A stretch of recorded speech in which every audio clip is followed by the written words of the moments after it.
Conclusion. Tuesday, July 2020.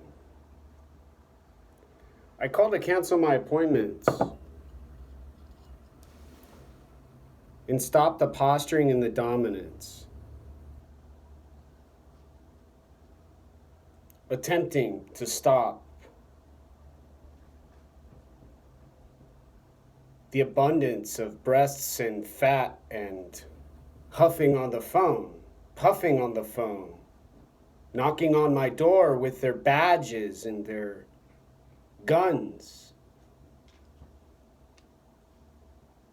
And a woman answers and she breathes heavily. She was my counselor years ago at Community House in Seattle, Washington now. She says, "Would you like to leave Sarah, your counselor, another message?" Okay, she says, to calm and refresh the interaction.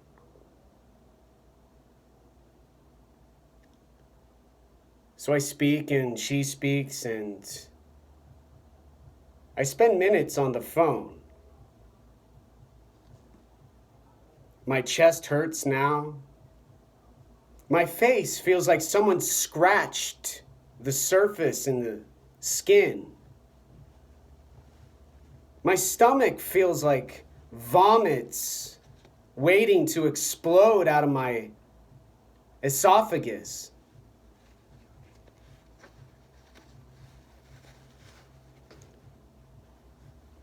And then finally and lastly, she says, "I'll tell Sarah to cancel your appointments tomorrow." Very assuredly.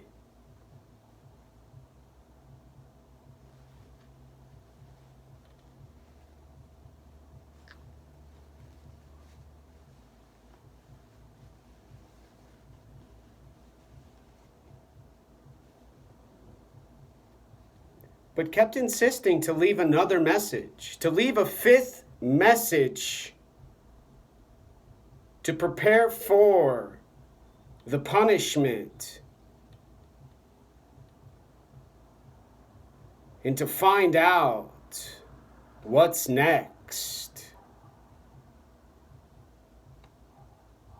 And most importantly, how to survive.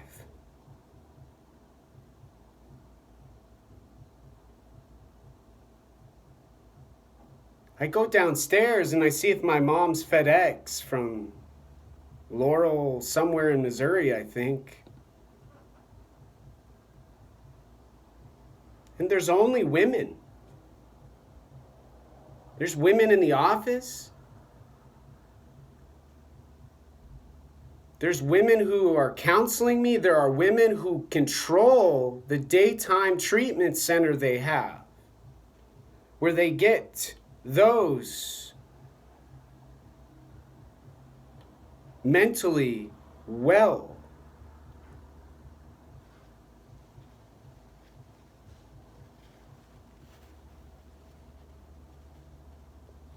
On the way down in the elevator, I smell body odor, stale cigarette smell.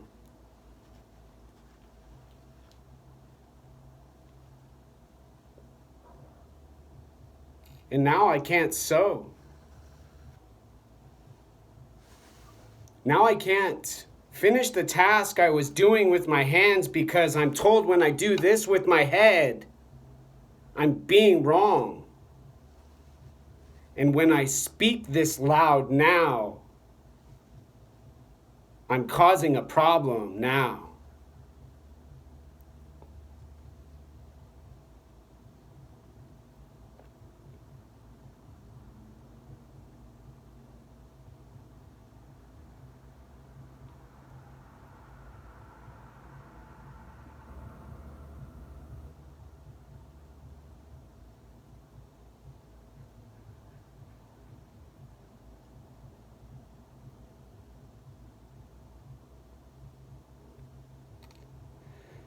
There's a pandemic called the coronavirus.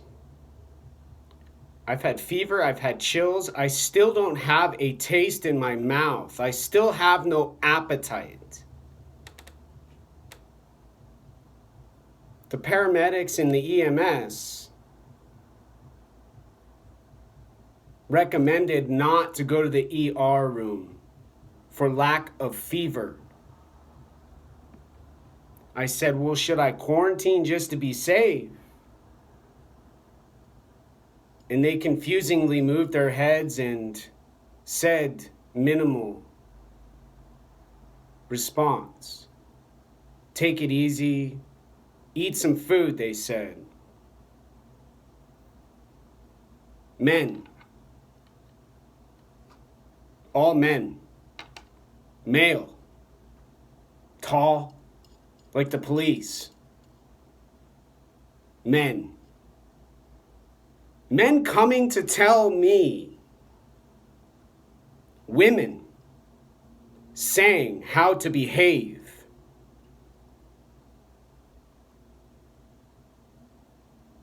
And people everywhere yelling and screaming every single night at 8 p.m. Black Lives Matter, defund the police, yelling at the top of their airway. Nobody goes down there,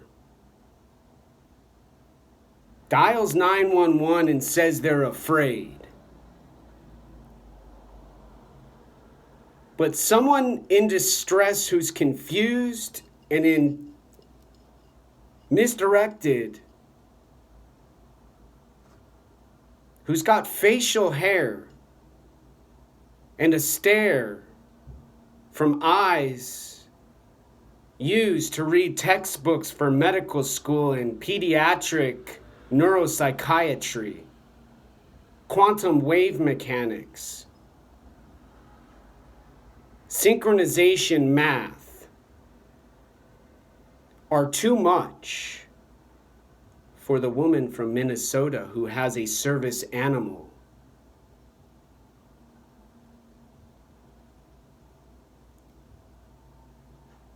And the camera filmed. And her record of the altercation went to the landlord and the property management. All the way through the city government into the database.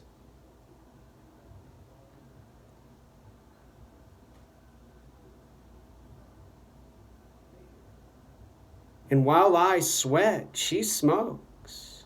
She puffs. My counselor cruises on.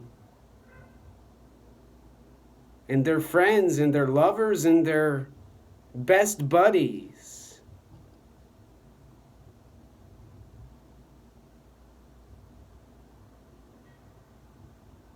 are their biggest fans now.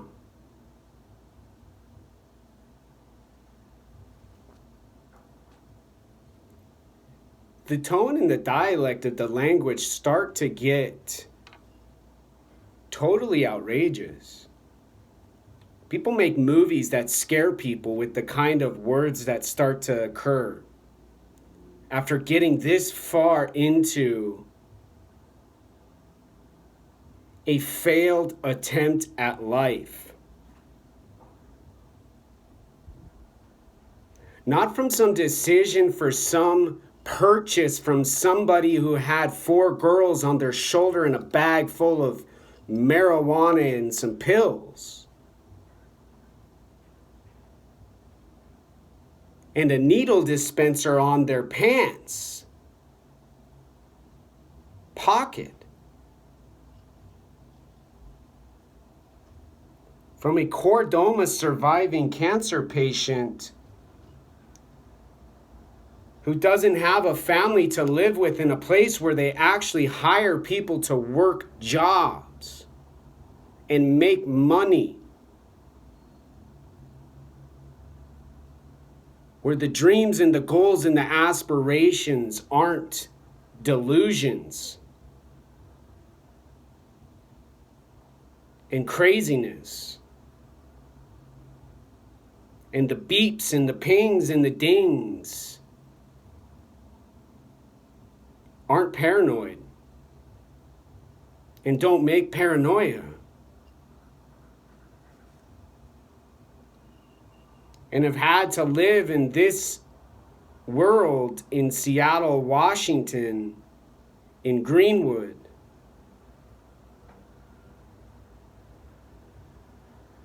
Seattle up north, and now Capitol Hill. Next to those who don't passionately beg for mercy.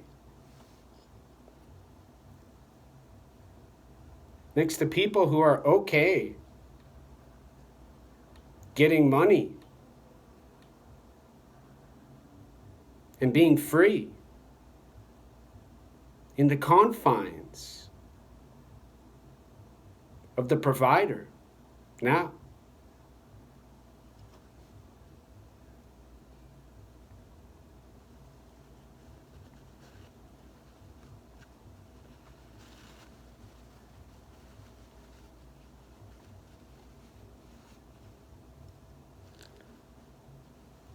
I don't remember God or Jesus in the Bible talking about suicide.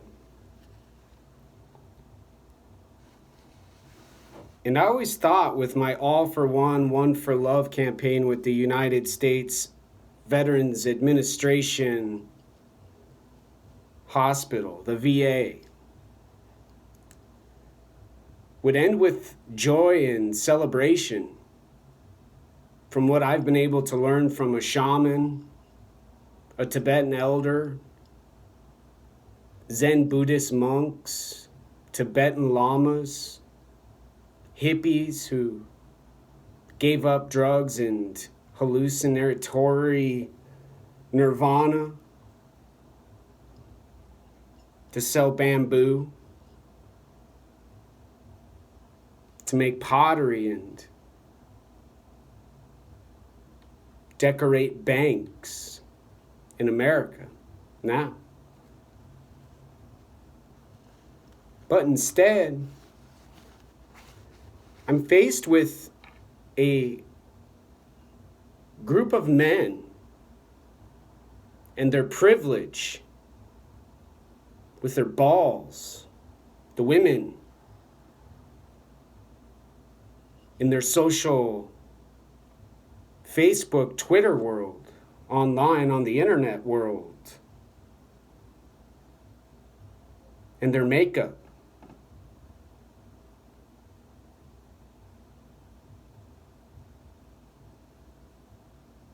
And people who look at the sadness coming from my pupils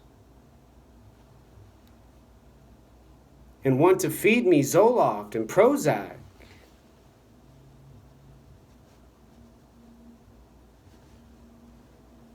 And require lithium and Depakote and olanzapine to soothe my heart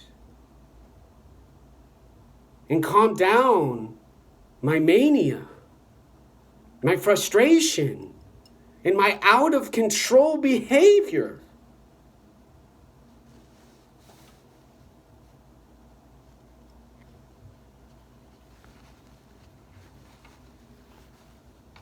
To make the world so peaceful, to make the planet so safe and inhabitable, nobody needs to enforce any laws anymore. Nobody needs to get arrested. Nobody ever needs to go to jail, prison, or someplace at Guantanamo Bay again now.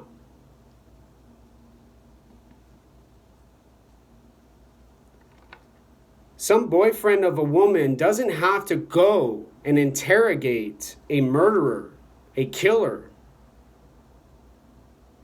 a hate-filled psychopath.